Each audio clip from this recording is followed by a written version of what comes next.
जब तक मुझे यह विश्वास नहीं हो जाता कि तुम नीति से शासन करने में सक्षम हो, कुचक्र से नहीं, तब तक मैं तुम्हारे अभिषेक की अनुमति नहीं दूंगा। परंतु पितामह। दुर्योधन, अभी तुम इतने बड़े नहीं हुए कि गंगा पुत्र के सुझाव का विरोध करो, समझे? महामहिम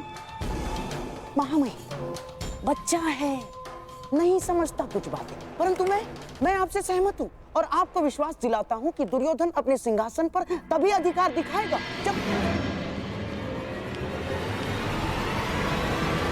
जब वो आपकी परीक्षा की कसौटी पर खरा उतरेगा। महामहिम,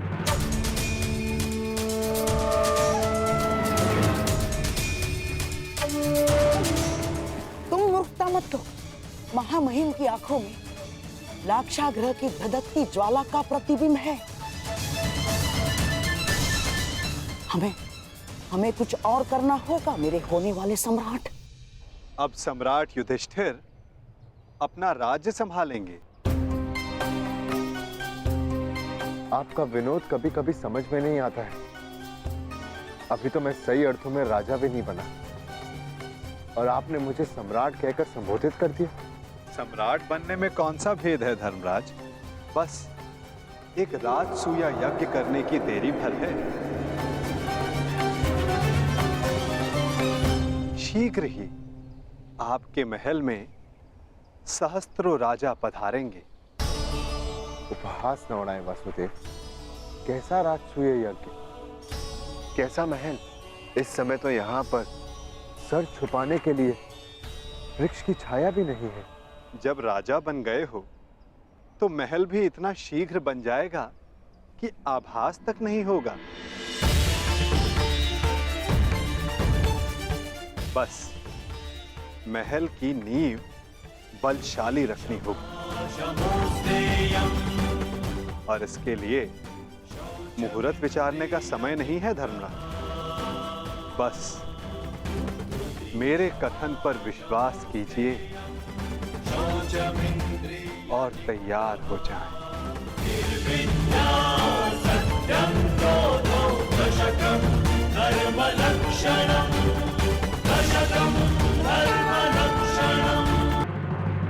तो ये है हमारी योजना। राजसूया यज्ञ की सफलता के लिए इसी भांति चारों दिशाओं में खांडवप्रस्थ की पताका फहरानी होगी।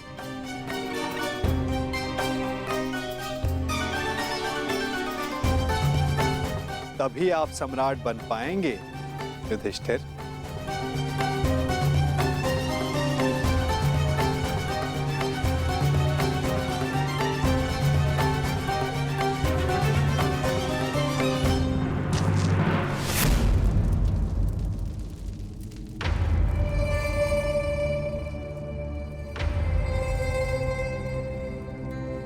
बस पूर्व दिशा में एक बाधा है। बाधा? कौन सी बाधा माधव? मगध। हाँ मेरे होने वाले सम्राट, यदि तुम्हें पूरे भारतवर्ष में अपने आप को सर्वशक्तिशाली सिद्ध करना है तो तुम्हें मगध पर अपना प्रभुत्व स्थापित करना ही होगा। और मगध का अर्थ है जरासंध।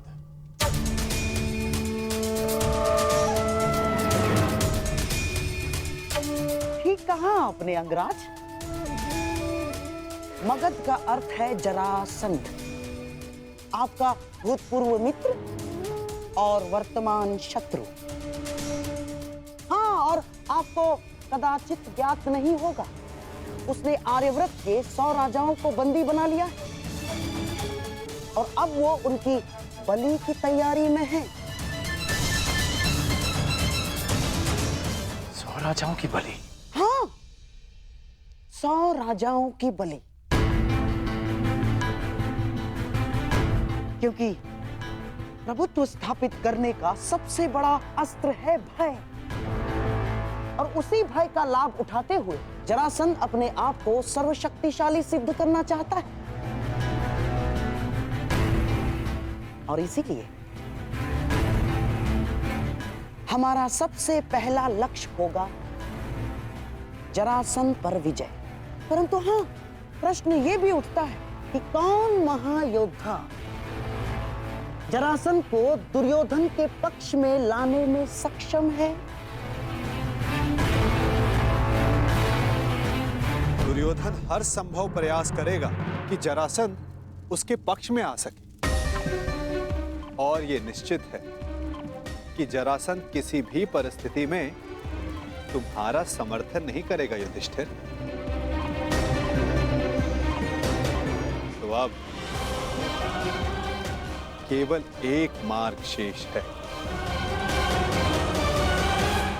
जरासंध का अंत।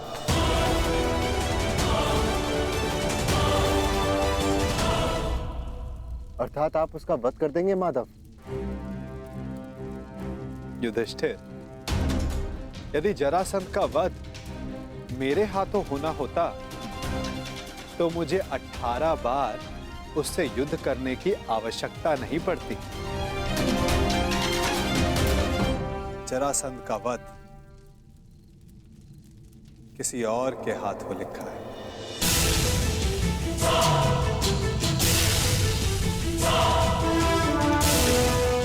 भ्राता भीम, क्या आप इस बाधा को समाप्त कर सकते हैं?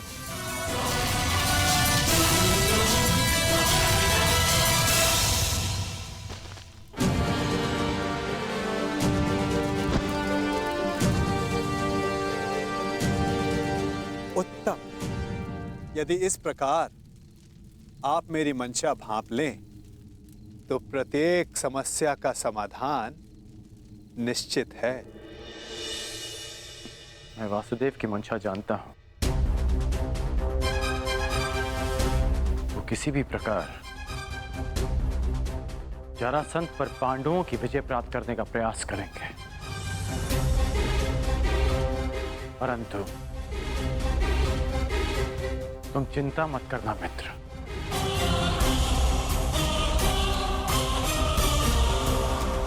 मैं पांडवों से पहले जरासंध का समर्थन प्राप्त कर लूंगा, और इस भांति आर्यवत के 100 राजा भी तुम्हारे पक्ष में आ जाएंगे।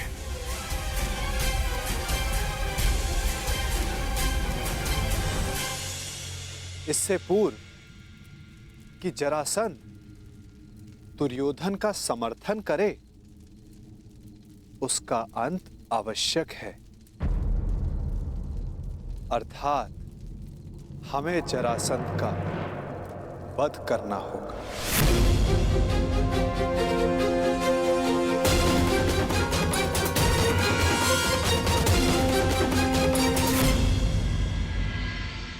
महाराज जरासंध की, महाराज जरासंध की, महाराज जरासंध की, महाराज जरासंध की।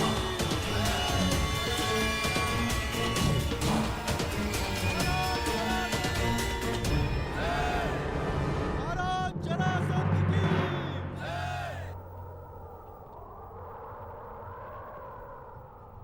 शतराज बलि प्रारंभ हो।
एक राजा को दूसरे राजा के साथ वो व्यवहार नहीं करना चाहिए जो वो स्वयं के लिए नहीं चाहता। मुझे जब भी तुम्हारी सहायता की आवश्यकता पड़ी तुम एक बार मेरी सहायता करने अवश्य आओ।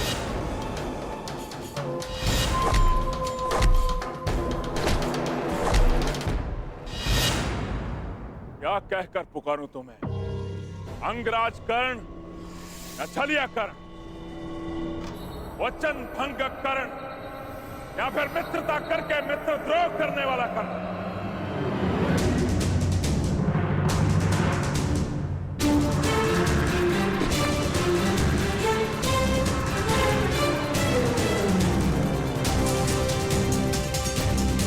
न्याय का योद्धा परशुराम शिष्य राधे कर्ण पुकार सकते हो, जिसे ये बलि रोकनी पड़ी क्योंकि ये आवश्यक था।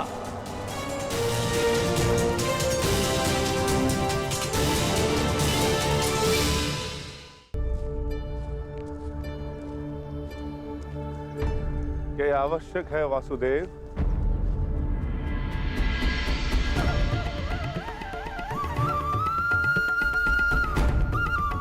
हाँ, हम वहां जरासंध के अंत के लिए जा रहे हैं। अपनी सुरक्षा के लिए वेश बदल कर जाना क्या ये कायरता नहीं? नहीं भीम, हमने ये वेश उन सैनिकों के प्राणों की रक्षा के लिए धारण किया है जो हमें पहचान कर हम पर आक्रमण करेंगे और अकारण ही बाहुबली भीम के हाथों मारे जाएंगे।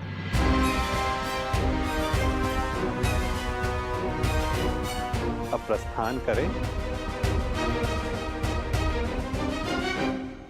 मुझे अभी भी प्रतीत होता है कि जो हम करने जा रहे हैं वो योद्धाओं की मर्यादा नहीं।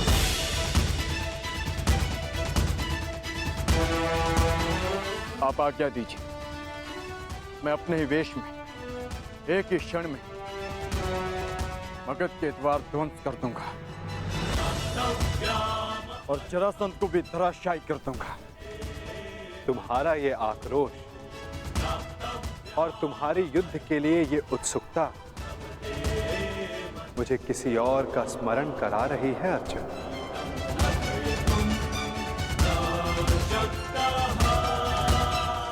इसका माधव है एक तुम जैसा, परंतु तुमसे पूर्णता भिन्न। जीवन के कर्म में भी और कर्म के परिणाम में भी।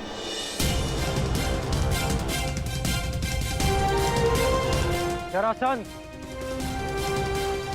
मैं मित्र दुर्योधन की ओर से तुम्हें सावधान करने आया हूं। शीघ्र ही तुम पर आक्रमण होने वाला है, इसलिए अपनी सुरक्षा का प्रबंध करो और हस्तिनापुर से संधि भी। और इस मित्रता का मोल क्या होगा?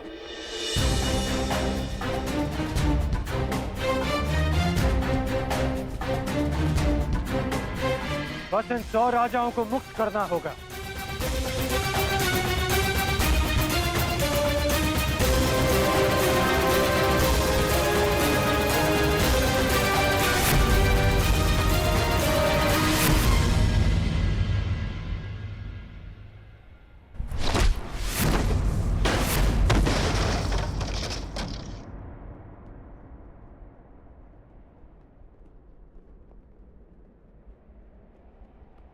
जरासंध तुम जैसे छल करने वालों से संधि नहीं करता, उनका अंग विच्छेद करता है।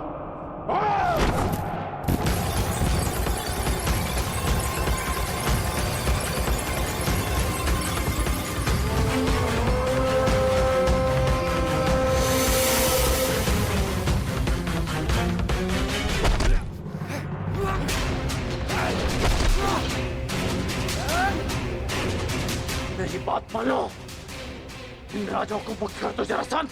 और राजा की नहीं, एक तो एक राजाओं की बलि चढ़ेगी कर।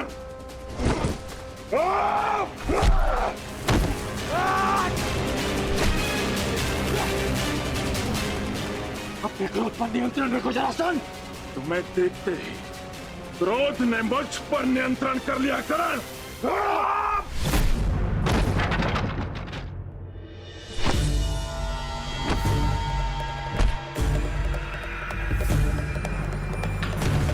रुक जाओ जरासंध, मैं तुम्हें सावधान कर रहा हूं। रुक तो तुम गए थे करण, सहायता तो तुम मेरी करने आए थे, किंतु हाथ मिला बैठे उस छलिया कृष्ण से।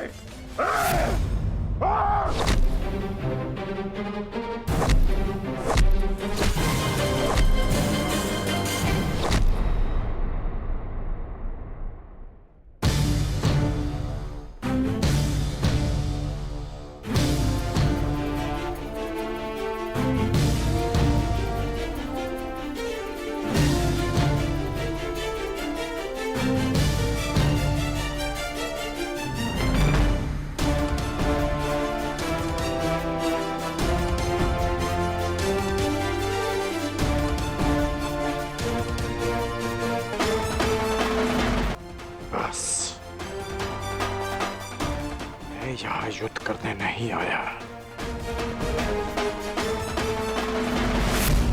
यदि युद्ध करने आया होता तो तुम और ये युद्ध कब के समाप्त हो गए होते। इस भांति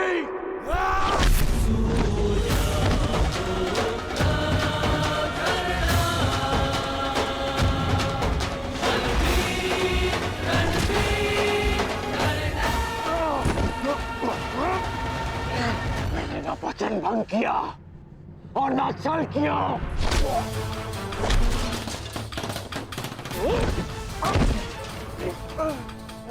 मैं युद्ध में तुम्हारी सहायता के लिए पहुंचा था, परंतु ये करा क्योंकि वासुदेव शांति का प्रयास कर रहे थे।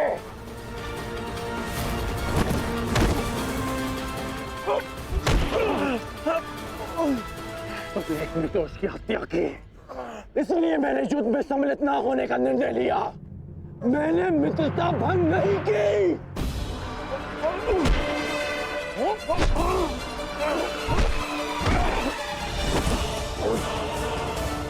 मेरे शत्रु के साथ खड़ा रहने वाला मेरा मित्र नहीं।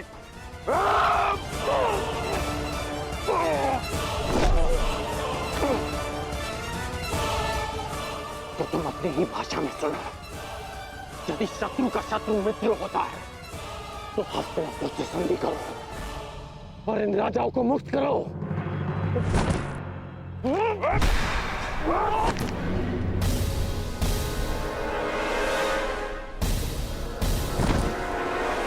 आज तुम वासुदेव के विरुद्ध हो। नहीं, मैं वासुदेव के विरुद्ध नहीं, परंतु अपने मित्र दुर्योधन के साथ हूं, जो वासुदेव के विरुद्ध है। अब मेरी बात ध्यान से सुनो। तुम पे शीघ्र ही आक्रमण होने वाला है, इसलिए हस्तिनापुर से संधि करके दुर्योधन से मित्रता स्वीकार करो। कृष्ण का विरोध करने वाले के लिए 100 राजा क्या, मैं सहस्त्र राजाओं को छोड़ सकता हूं।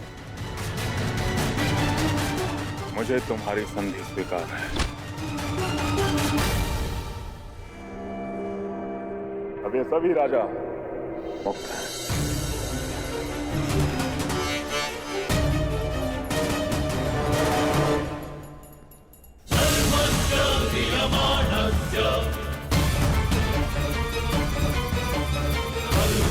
सर्वसिद्धरात्मभिः